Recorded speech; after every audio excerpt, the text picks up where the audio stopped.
হসপিটালে নিয়ে যেতে মারা যায়।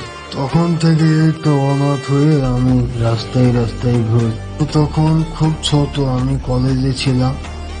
মায়ের খবর কি আমি কলেজ থেকে আসলাম।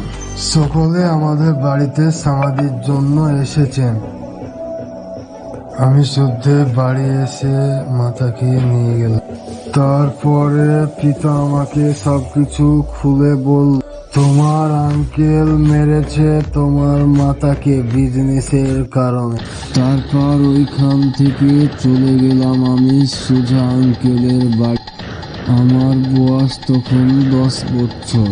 তাকে বাড়ি থেকে বেরোনোর সময় একটা ইট মেরে পালিয়ে গেছিলাম আমি। আসলে সঠিক নামটাও তুমি জানো না আমার। ওই নামে পরিচয় আমি তোমার কাছে। আমাকে যে